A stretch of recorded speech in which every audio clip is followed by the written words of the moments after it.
I'm the state director of Emgage, Michigan. I'm joined today by Lena. Lena, I don't know if you want to go ahead and briefly introduce yourself. Hi, everybody. My name is Lena. I'm the operations associate for Emgage. Thank you all for being here tonight. Thank you so much, Lena. Lena and I have both been in our respective roles for a little bit over a year. So while we're still relatively new to Emgage, I feel like the last year really gave us the orientation of our lives. And so I think we're really we're really prepared to face on anything at this point. But for those of you that are joining us for the first time, Emgage is a national organization. Emgage has various state chapters, including New York, Virginia, Pennsylvania, Texas, Florida, and of course, the greatest state of all, Michigan. Emgage works to pursue a representative democracy and policies that are equitable and just. So we ideally would like to see, a society, a political structure, a government that represents us as Muslims, and represents policies that are equal and bring justice not only to the Muslim community, but to all our sibling communities as well. And I know that's going to be a big challenge for all of us going forward as we kind of, face 2025 head on in a post-pandemic world following a presidential election. There's been a lot of changes and, we're really trying to meet the moment. And so that kind of brings me to what I wanted to discuss today and what the intentions of these policy pulse chats are. Today we're hosting our first Policy Pulse chat, and we will eventually be joined by State Representative Alabas Farhat from State House District 3. However, before he joins us, I was hoping to take a minute to really level set and explain what these meetings are intended for and what we hope the outcomes are. So, as we delve into a new calendar year, one that's following a presidential election, there are a ton of initiatives that we're going to see at all levels of government, from the White House down to the state and to our local offices. And while our national team that are based out of the DMV area engages with the federal realm of policymaking and government, our focus on Emgage Michigan is to really engage at the state level down to more local levels of government. So I'm hoping that these talks can be a place where we feature state officials, local representatives, at our city council or even at our county governments to talk about some of the legislation that is being worked on across the various forms of government here in Michigan. And oftentimes, we really hear about legislation once it's actually passed in law. So I'm hoping that these conversations will get our community a little bit ahead of the curve by engaging with various issues and conversations early on in the process before they become law and before, we're kind of stuck with whatever outcome that was voted on by whatever government. And so while voting is one of our most important methods through which we can engage our elected officials in government, it's not the only method by which we can really engage our governments. There's numerous ways to engage, and we can discuss those more once Representative Farhat joins us. But in the meantime, I can give you a little bit of background and updates on what Emgage is working on. So typically, Emgage does several things. We have Emgage Foundation, which is our 501c3 nonpartisan arm of our work. And then we have Emgage Action, which is our 501c4 branch that does a lot more policy and advocacy and engagement with our electeds in that sense. And then we also have Emgage PAC, which is our political action committee that helps us engage in some of the more electoral work that we do, including our endorsements. So we have three separate arms to the work that we do. And this year, because it's not a major electoral year, we're going to see a lot more of that advocacy and policy work. So, since we're just towards the end of February, the 2025 session in Lansing has actually just begun. So we are in the really preliminary and initial phases of engaging with state policy. So at this point in the year, our state House representatives and our state senators are kind of gauging the progress of what has all, commenced or occurred since 2024 in the last legislative session. They're assessing which of the community's most important priorities are capable of passing in law and if those priorities have changed since the last election. And since last year, we had an election, we had several state elected officials that were voted in. Others maybe stepped down or retired. Some even lost their elections. The makeup of our legislature looks a lot different than it did last year. Um, Last year, I believe Democrats had the majority in all three levels of the state government. They had majority in the House of Representatives and the Senate, and I believe the judiciary arm as well. Because an elections happened and people have come in and out of office, the state house in particular doesn't look like what it did last year. So, at this point in the game, um, you know, people really have to figure out and take account of who is now working with them, who their colleagues are, if they have a majority government, if they have a slim majority, if they have a minority, they have to get to know their colleagues. They have to understand issues that some of the newer colleagues are interested in and where they can build partnerships and relationships to really move on some of the bills and resolutions that they eventually want to pass in legislation.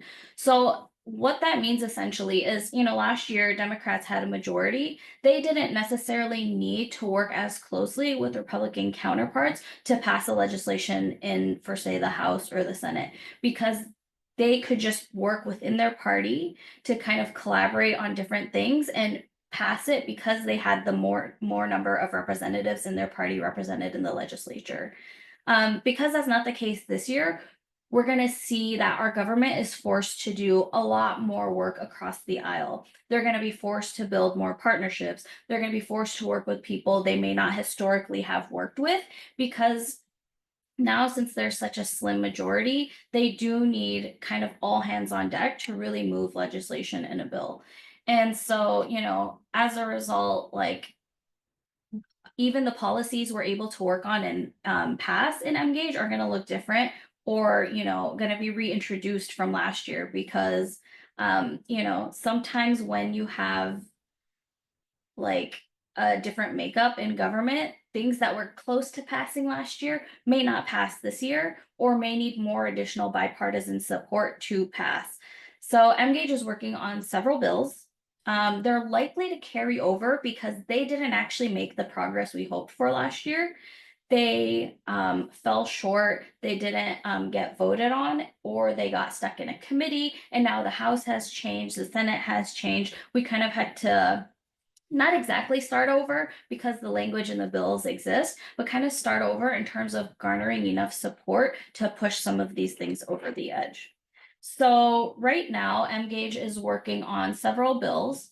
One of them is the Drive Safe Michigan bill. I'll give you like a really brief overview of what these are so you guys can kind of get a gist of what we're working on legislatively at the state level. But the first bill we're working on is the Drive Safe Michigan bill.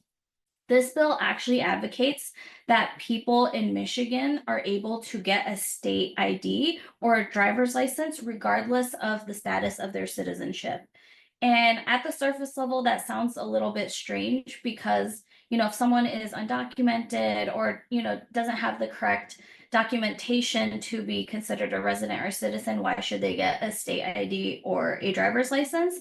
And the answer is pretty simple. Things like driver's licenses in Michigan are really critical for our communities because Michigan is not exactly the most walkable state.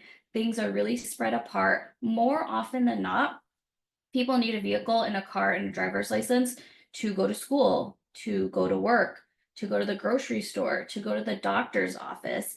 And overall, we think this will promote a lot more safety and a lot more prosperity for people who are living in Michigan because they'll be able to have a driver's license regardless of their status. So, sometimes you'll hear stories about accidents or hit and runs. Some of them accidental, but some of them because, maybe someone didn't have the correct documentation paper, got in an accident and then fled the scenario, like fled the scene because they were afraid of, getting apprehended by law enforcement and not having the correct documentation and then, getting in trouble, legally. So overall, this is like a safer, more accessible way to make jobs, education, schooling, healthcare accessible to Michiganders. So that was one that has a lot of support, at least with a lot of our partners on the ground. And a lot of the Democratic Party doesn't have as much uh, support in the Republican Party, but now with the new legislature, there are new legislators that are in Lansing that might be more amenable to working on these bills. So there's a possibility that we can carry this over and continue this work and, get it to pass eventually. The second bill that we're working on is the Michigan Voting Rights Act. Michigan, actually, we're very fortunate in that we have some really great voting laws compared to many of the other states. A lot of states have very restrictive voting laws. They make it really difficult to obtain a ballot or to vote early or to vote, on any day, not on election day, or even on election day. That it's very difficult and hard to get registered and have access to your vote. Michigan actually saw the highest turnout of uh, voters in last year's general election than we've seen ever. And so this is in part due to the fact that our voting laws are a lot more accessible than other states. And we want to keep those laws accessible. We want to make sure people are able to vote and really voice their concerns at the ballot box. So in a time when voting rights and minorities and marginalized communities are under attack, it's really critical to really crystallize these types of legislation in our state legislature. So despite whatever is happening federally, at the local level, we can at least be sure that Michiganders are protected. We have a lot of immigrants in our community or naturalized citizens or people who don't speak that much English but want to engage and vote in the process. And the Michigan Voting Rights Act really enables these people to have access regardless of what language they speak, regardless of, whether or not they're able to make it to the polls on election day, et cetera, et cetera. And if anything were to happen at a federal level, which we are seeing in various federal legislation that is going to attack voting rights pretty much federally across the board, we want to make sure, in Michigan, our state law protects us as humans and protects our ability to voice our thoughts and opinions in our democracy. The next one we're working on is the recognition of Eid as a state holiday, in addition to other holidays like Diwali and Lunar New Year, et cetera, et cetera. Michigan has such a beautiful, diverse population. Why shouldn't Eid and other holidays be celebrated at a state level? This one, I believe, passed the House last year and then got stuck in the Senate. So it never fully passed. It does have support. We need to garner more bipartisan support to kind of get it across the board. And then finally, we're working on access to affordable housing. So, a lot of people in our community, there are laws in place that currently prevent people or give them difficulty finding housing that is affordable and being able to put like a payment or a rent application in for those. So we think it's really critical. These are things that are going to reduce, homelessness. It's going to bring people stability. For people that were convicted and are now reentering society, if they don't have an address, they can't get a job. If they can't get a job, they violate their parole. And, so a lot of people have been wrongfully convicted in Black and Brown communities. And this is something that disproportionately targets those communities. And the Muslim community, of course, is predominantly Black and Brown. So this is something that disproportionately impacts us. And so we want to create laws that make housing more accessible, especially affordable housing, because, with the thoughts of like tariffs and all these things that are happening at a national level, housing, is becoming harder to find in supply, but also more inaccessible, especially for younger people because it is so expensive. So all of these legislations, they didn't pass in the last legislature. And as of right now, we don't have any actions items on them. But as we progress in the year and as we develop some newfound developments on these bills, we'll actually connect with the community and tap you guys in to support on these. And so what do action items and support typically look like? Action items really depend on like what the policy is, what its status is, the urgency behind it. And they vary. Sometimes you'll see us, send out texts and emails asking you to sign a call to action. Call to action is, one way outside of voting where you can really voice your concerns to your elected officials. Essentially, what we have is like a document. You kind of fill out your name and your address, and it automatically finds the legislature or the legislators that work in your district and are your representatives. And we create a letter that'll advocate a specific issue, and it'll be sent to those people under your name. So if like 100 Muslims in the district, fill out this call to action, that one representative in your district is going to get 100 emails. So for example, let's say, they're going to triple the cost of electricity in Michigan. We can all sign a call to action to our elected officials, and they will get an influx of emails and also calls, because there's also a script and an option to make calls if you want to be more direct, saying that, yeah, there's like 100 people in my district that really disagree with a hike in electricity costs. And so they're going to reconsider how they vote on that when they go to the Capitol. So that's one really great way to stay involved, and it's very easy and low lift because we'll do the heavy lifting on that. We'll fill out, we'll build the letter, and all you have to do is just sign your name to show that this is something you support, and it'll go to your legislator. Sometimes we get asked by legislators to give testimony in the House or in the Senate.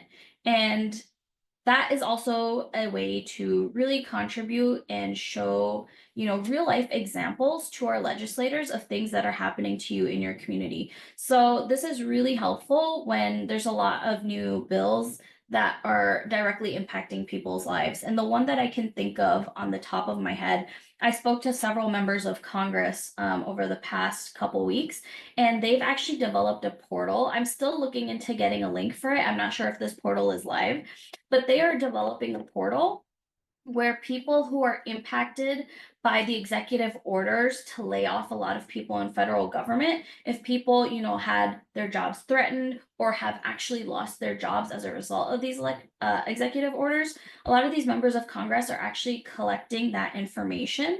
The Speaker of the House, Hakeem Jeffries, has establish this link, and people can submit their stories straight to the portal. So I was speaking with, Congresswoman Rashida Tlaib last week, and she wants to hear, from people in our community who actually have been laid off, who have been impacted directly, whose livelihoods have been impacted directly by these executive orders. And she wants people to sign onto the portal and give their testimony and say, hey, I lost my job. It's impacted me. I can no longer pay, my bills. I can no longer,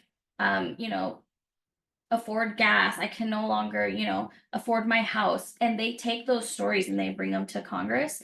And that's another way of really showing our elected officials, like whatever they're voting for is not just a bill that's in paper that happens in DC and like they call it a day. It's something that actually changes people's lives for better or for worse. So, as these policies develop over the year, we will share updates. We'll share updates if new policies come to light and become urgent and we need to take priority on.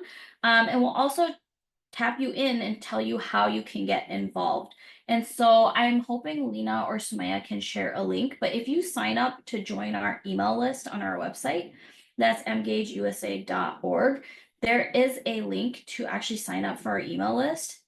And a lot of these action items will just be sent straight to your email. And if you want text, you can also put your phone number in, and you'll get a text message that'll say, hey, the Muslim ban 2.0 is back. Act now, call your legislator, send them a letter, and we'll send you that information and give you an opportunity to participate. Another way, we've historically engaged with the community in this sense is We've had community conversations, kind of like the one we're going to be having today as soon as Representative Farhat joins us, but we want to bring our legislators into our community to hear directly from you all, to hear what is on the top of your mind, to hear what issues you all are facing, whether it's in your jobs or your roads or your plumbing, and get ahead of the curve. So there's a few legislations, for example, that are just being picked up and starting and might become law at some point. But now is our chance to provide feedback, tell our legislators how we feel about it. And we're hoping to facilitate, some community meetings to have you all in the room with your respective legislators in district to, put pressure on them or to raise issues that they didn't think about or to raise concerns that they didn't even know were happening in their community so they can go back to the state legislature and really advocate on our behalf because our elected officials, like they work for us. We elected them into office. It's their duty to really take into account what our community is facing, and it's their duty to go and put that into action. So there's also petitions and all other kinds of ways you can get involved. But I will pause right now for any questions. I think the chat is open if anyone wants to ask anything, I'm happy to answer. And there's a Q&A box as well, so you're able to put them in there as well.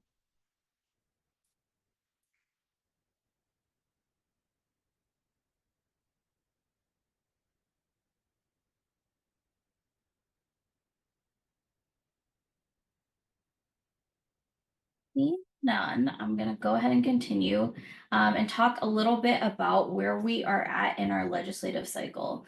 So many of you know at the beginning of every year, at least in our state legislature, the sitting governor hosts a state of the state.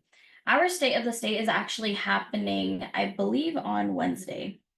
So that is going to be placed in Lansing, and a lot of legislators, a lot of community partners are invited to that. And essentially, the governor presents the fiscal 2026 budget. I think I messed that up. Fiscal year 2026 budget. And the reason this is important is because, that really sets the tone for what legislations our government is going to work on in the next year.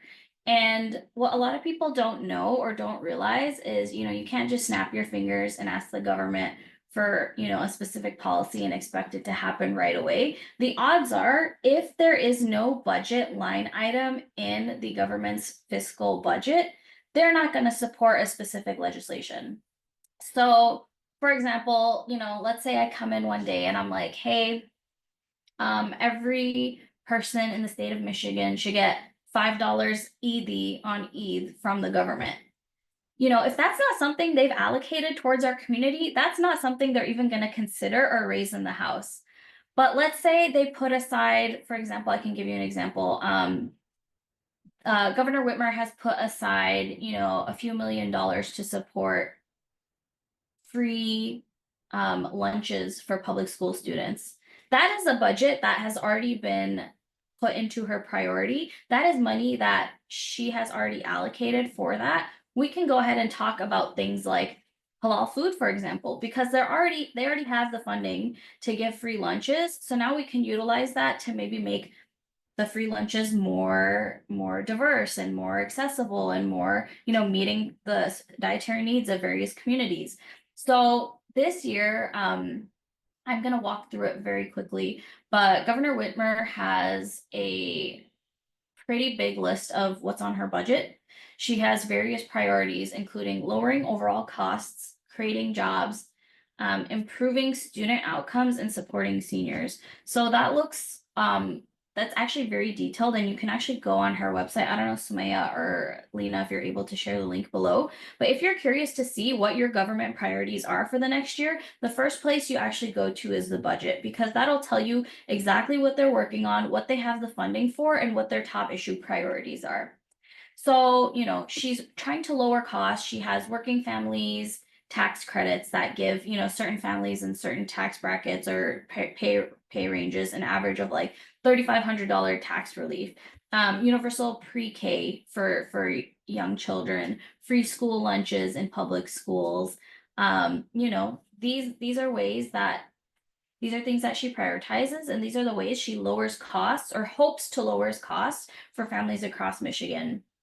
One thing that's important to note is, you know, as we as a community organize and want to make our priorities a little more pertinent at the state level, it's really important to tie it to budget line items. And that's something we can talk about in more detail kind of as we go on. But, you know, if there's something we want to pass, like the first thing we should consider is if there's actually budget allocated to passing that particular thing. The other thing that the governor has prioritized for 2020, for the year of 2025 is creating jobs. One thing that's been consistent throughout her tenure is that she's really interested in fixing the roads. Fixing infrastructure is honestly really critical for the safety, you know, of Michiganders, but it's also critical because on the flip side, it creates a lot of jobs. You know, if there's like one highway being built, maybe you need like 30 people to build that highway. But if there's like 10 highways being built, you know, maybe she needs a lot more people. So a lot more people get hired, not only just to build the highway, but to hire the staff and to buy the supplies and to buy, you know, man the tractors or whatever construction equipment, specialized construction equipment, electricity, you know, all those kinds of things to build that infrastructure. She's going to hire, or we're going to require a lot more jobs in the economy. If there's jobs in the economy, the hope of creating more jobs is to, you know, really stimulate the economy, make Michigan a more prosperous place. You know, we've seen Michigan has been in an interesting place over the last several decades in that we get a lot of population loss. So, you know, this is one way that the governor is prioritizing ways to stimulate the economy and hopefully bring more money and prosperity to Michiganders. She's also working pretty actively on, you know, small businesses. There's a lot of Muslims. The Muslim community is very entrepreneurial. We have a lot of businesses that we start, that we hire, and have a lot of people from our community, you know, employed at those businesses. And so, you know, getting small business support is actually major for our community because there's so many people that it'll benefit on a local level.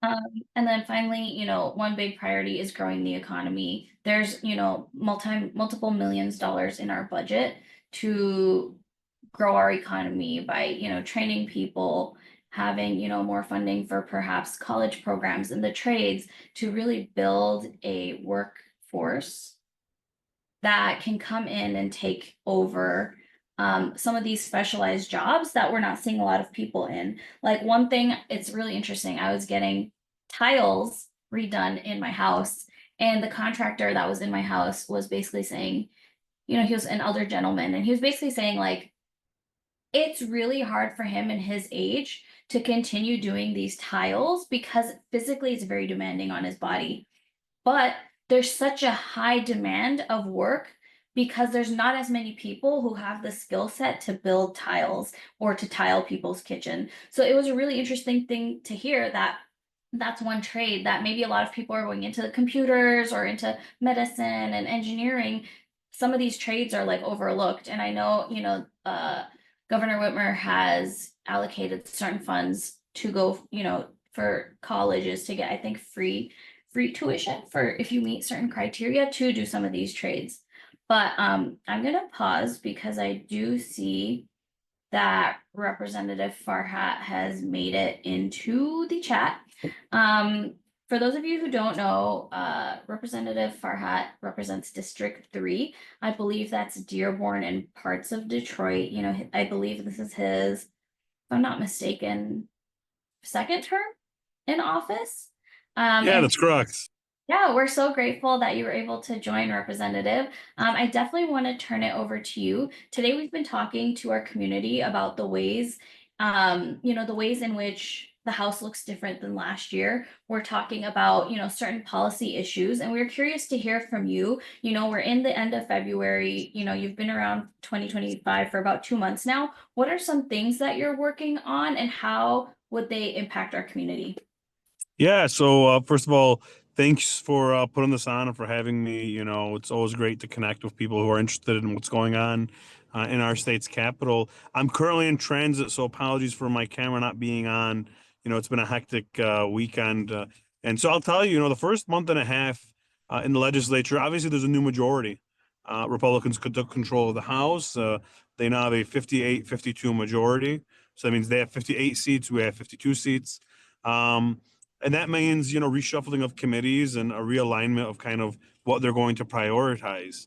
For me and the committee assignments, I'm the ranking Democrat on the House Appropriations Committee, which is a great honor to have, and it's a great title in terms of the work that comes with it. I'll be working closely with our governor and our Senate Majority Leader and the Speaker and the House Appropriations Chair on crafting a budget that's equitable and balanced for the state of Michigan. Um, Things that I think is really important for people to pay attention to are some policies that I'll be reintroducing. So last term, I had a bill around, maintaining religious dignity and freedom throughout the, booking process when an individual is arrested or brought in under suspicion, right? So a lot of departments have a patchwork of policy around how, for example, a Muslim woman may, be allowed or not allowed to retain their hijab. This is something that we worked very close on and actually got to the Senate uh, at last cycle, but it failed to get to the governor's desk as the Senate did not move it. But that's something we're going to be reintroducing, is protecting the religious freedoms of those throughout the justice process. And that's really important, in my opinion. And there's going to be other priorities that we do too, as well, to making sure that, we continue very hard to make sure that the Muslim Arab community and communities across the state that, for years have been underrepresented, have a seat at the table and have a voice in the Capitol. And so, there's a lot that's going around in that conversation right now. And I obviously want to open up for some questions or just for the conversation to continue here. Yeah, thank you so much, Representative Farhat. I guess like one question, because we were just discussing, the fiscal 26 budget that, Governor Whitmer has just come out with. And you mentioned that you sit on the Appropriations Committee, which is really exciting. But for those of us that are not super familiar with what that committee does, could you just walk through very briefly like what it does and what your role entails? Yeah, so that committee is the House Appropriations Committee. So there's a House and a Senate Appropriations Committee, and obviously the governor's office. And so the way it works is the governor rolls out her executive recommendation, and so that's probably what you're reading right now. That recommendation includes, her proposal for, funding for schools, for roads, public safety, et cetera. What will happen now is that the House and the Senate will each go through the process and begin dissecting those budgets and coming up with their own version and own proposals that they want to advocate for. Right. That's something that, I think a lot of people aren't aware of necessarily. So even last year, when we had a Democratic trifecta, where Democrats controlled all three branches of government, we still had different bills or different budgets that each chamber proposed that had to get reconciled before the July 1st deadline for a budget. And so something similar is going to happen this cycle and this year. And, the only question is how far apart, is the House and the Senate and the governor's office going to be on the budget? That's going to be the big question. And so my role as, the minority vice chair is to kind of act like a bridge between, the majority Senate Democrats, the governor's office, and the House Republicans, and making sure that we're able to keep alignment and keep, really just keep centering the budget on value for taxpayers. That's what's really important, I think, is that we keep centering the budget on that theme. Yeah, no, that's a really great explanation. I really appreciate, you taking the time to give us some insight on that. So I guess like another question that I have, and I was trying to explain earlier, but probably very poorly, but how critical is it to have a budget line item linked to like a policy or issue that you're working on? I tried to, basically say like the government has a budget. We want to make sure we're accountable to that budget. We're not, spending taxpayer money recklessly. So like what's the role of like a budget in actually passing policy issues? Yeah, so like when we do a budget, there's a couple different ways that we do a budget. The first way, or there's a couple different spending categories in a budget. The first one is, constitutionally restricted spending. So that's spending that our state constitution requires us to spend on. A great example is schools. Our constitution in the state of Michigan requires that we have a school aid fund, and that, 3/4 of our state sales tax goes towards it. Well, right? That's the first one. So constitutionally required. The second one is statutorily required revenue sharing or statutorily required expenses. So these are things that by, a bill, uh, you know, like a bill comes in and a bill requires us to do it. So a good example is like, mandated coverage for prescription drugs. Those things, let's say we did a bill last year that required the state of Michigan to cover oral chemotherapy for Medicaid plans. That that right there is something that we have to pay for, right? Or we're breaking the statute. So we have to pay for that. And then the third one is discretionary spend, right? Which is, every year new projects or new initiatives. It might be, year one might be a bridge in Dearborn, year two might be a bridge in Canton, year three might be, a tunnel and, in other parts of the state. So we have that as well, right? So that these types of discretionary spend. And then like other things include federal restricted funds. So 43% of our state's budget is federal spending. So our state's budget is about $82 billion. 43% of it is federal, and those federal dollars go towards things that we really don't have a lot of say on. For example, almost half of that 43% goes towards Medicaid, and so that has to go towards Medicaid spend. Another portion of it goes towards roads. Another portion of it goes towards schools and higher ed, things like that. And so for those items, we're kind of a pass through on them, if that makes sense. Yeah, actually, that's really helpful. And I'm so glad you mentioned that because, as we see various executive orders and, things come through the White House, we've been hearing a lot of things about like federal budget cuts or federal freezes. I think that really puts into perspective like how much of the federal funding also impacts some of our state priorities or state capabilities because if they restrict funding for example on like we're probably not going to see this but if they restrict funding on like defense or freeze funding on defense like that's a big chunk of the budget that like we no longer have access to as a state. The Yeah, other spot on. Yeah, that's spot on. Go ahead. Yeah. Have you, on that note, I don't know if this is something you necessarily have an answer to on the top of your head, but have we seen how any of those budget freezes have like impacted Michigan so far? Is that clear or apparent yet? Not exactly, but we've seen, the kind of confusion that these orders have created, right? Like you'll see people asking questions, getting concerned. And we hear anecdotal stories of like childcare providers getting letters or emails saying that their program is being suspended. And that creates, some friction and some confusion. But right now, because those executive orders are being challenged in court, there's a freeze on them, and so they haven't quite taken effect. And so we haven't seen kind of the totality of the impact that they have. We won't see that until, the court rules one way or the other. No, that's really, really helpful. Thank you so much. Because there's been so much coming out. It's hard to figure out, like what is in effect, what is going through the courts, what we might see down the line. So that's really helpful. One policy that you have been working on, I wanted to shed light on a little bit, was the Commission on Middle Eastern Affairs. Is that something you're still working on? The CEMIA bill, yeah, Commission on Middle Eastern Affairs. That's correct. Is that the same one that has like the designation for the MENA category, or am I mistaking that? So that committee right there is an advisory council to the governor that helps advise her on issues related to the Middle East community, to the Arab community, and the community at large in Michigan. That's what that is. And another bill, maybe that's what you're referring to, is the MENA designation bill, or a bill to require state agencies to recognize MENA and to track that.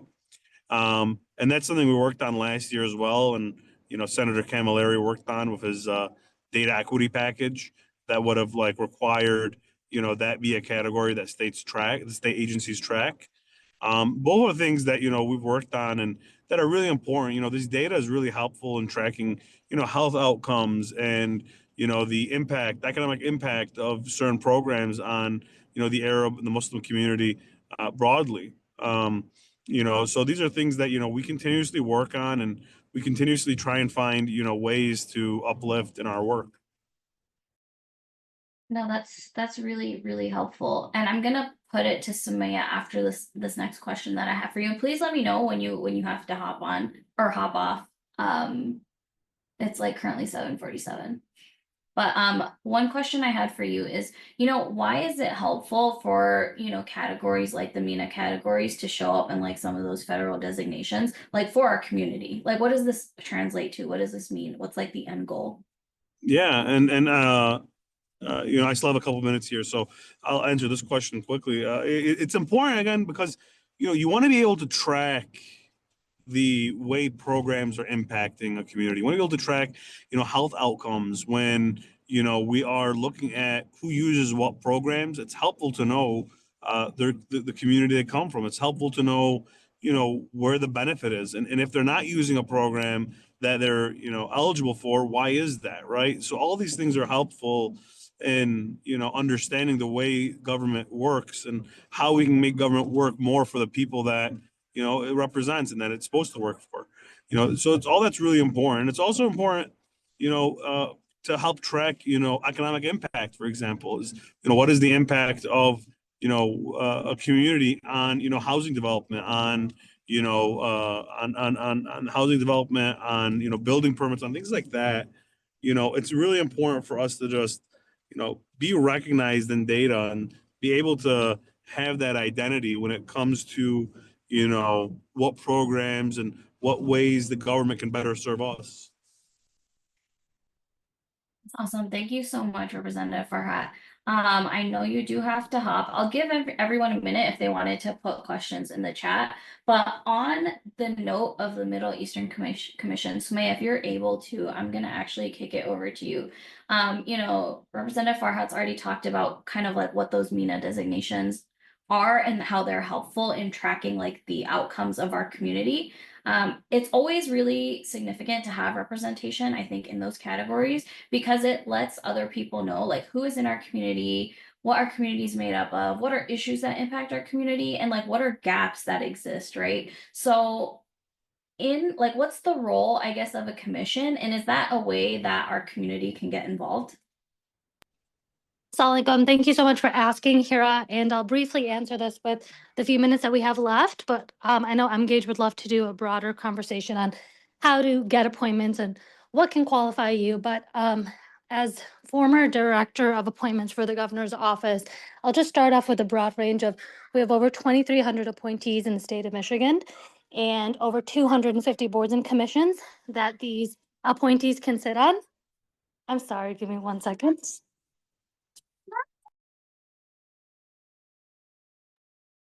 So I guess some background, our community, actually, the Muslim community, I believe, if I'm not mistaken, has over 150 appointees. Exactly. And so go ahead and talk about like what that means and what they do. Sure, my apologies. So we have over 250 boards and commissions that people can apply up to or apply to. Right now we have alhamdulillah almost reaching probably a little over or at 200 Muslim appointees across these boards and commissions that range over health boards to ethnic boards to workforce boards to economic development boards. I mean, essentially every Michigander there's probably a board that fits something that either they have a hobby in or they have they've made a professional life out of. So I really encourage anyone can apply for these appointments. There's a wide variety of skills that you can have to qualify for an appointment. And so that means even if you have, your high school GED to a professional degree, you can apply for an appointment. It just depends on the one that you're applying to. So you can always visit www.michigan.gov/appointments and click apply now to apply for a board. You can select up to 5 boards. So I recommend that you kind of dig deep into all of the things that you're interested in and all the things that you may have knowledge in or professional skill sets in and apply to those. And then someone from the governor's team will reach out to kind of take that second step of the process. I'm happy to provide all this information over to Hera so she can send an email out on it. But my recommendation, something I used to tell our community members and people of color communities is that don't go for the obvious boards. Like, yes, there is a Commission on Middle Eastern Affairs, there is a Commission on Michigan, Asian and Pacific American Affairs. We need our representation across the 250 boards and commissions. So think about applying to the State Plumbing Board or to the Mechanical Rules Board or to the Economic Development Boards or to the medical boards. Don't just go for the ones that are ethnic related, because those seats will always be filled by someone from our communities. But it was always more exciting to see people of color on the other boards. And these boards make a huge impact.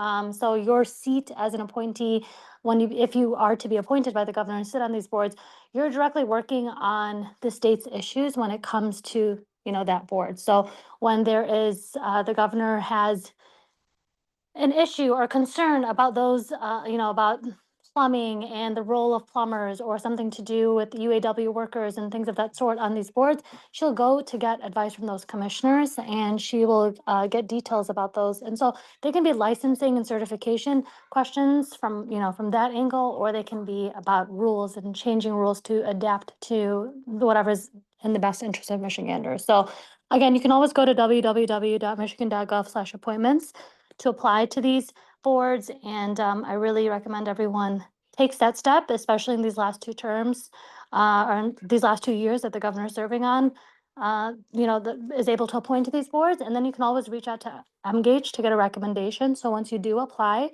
reach out to Hera and team to push your recommendation and to push and advocate for your application. Thank you so much, Sumaya.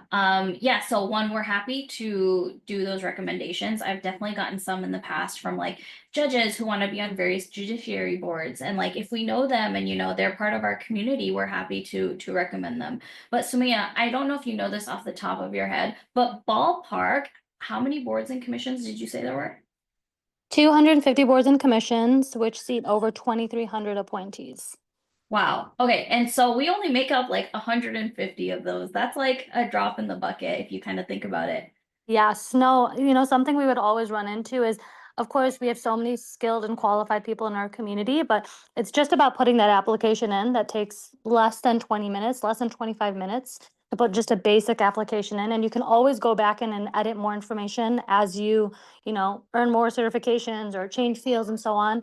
But most of the time, these seats are expiring at any given time. And so sometimes we're not just looking at recommendations that are coming in, or we weren't just looking at recommendations that were coming in. We're actually just going to the pool of applicants and finding someone who, cold applied for that position. So getting your application is huge, because most of the time we were just looking at those hundreds of applications that would come in to fill these seats. Thank you so much, Sumaya. I know we have a few more minutes left, and I was mid-talking the governor's budget. I'm just gonna wrap it up real quick, and if you have any questions, you're welcome to just throw them in the chat and I'll try to answer them.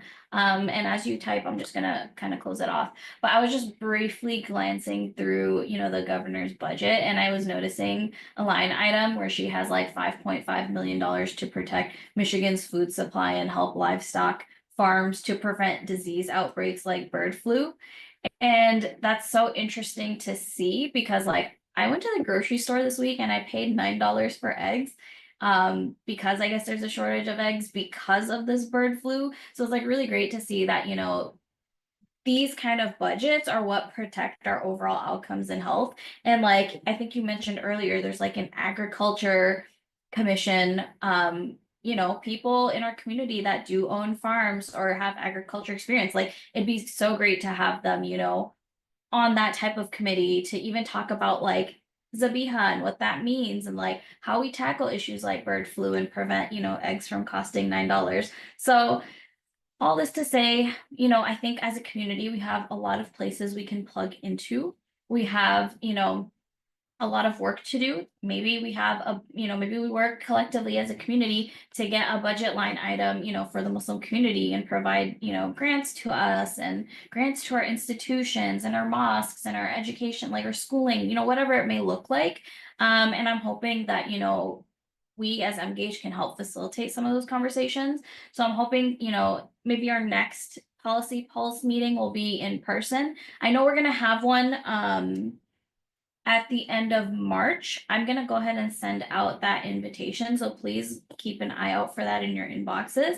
You're able to register for that, and we're gonna figure out, you know, who our speaker is to be determined. But we definitely want to plug you all in, get the elected officials to kind of hear from you all directly, and really work collectively as a community, because I think we're in a time where everything is really unpredictable. Our governments are really unpredictable. We don't really know like what's going to happen. And historically, like our community has suffered a lot, you know, at the hands of various administrations. But I think now is the time where we all kind of need to work collectively, you know, despite everything that's going on, to like really stay focused and keep our eyes on the prize, so to speak, and, you know, really work together to build outcomes that really support our community.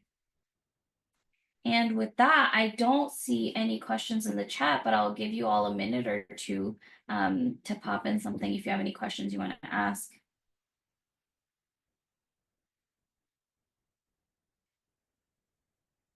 And then this is not the last time you all will be hearing from me. My email, I will share it below. If you ever have any questions or want to connect or have any issues you want to discuss or want to do one of these events in your district, please let me know. I'm happy to connect. My email is in the chat. And with that, we have 2 minutes till 8, and I think we can go ahead and sign off.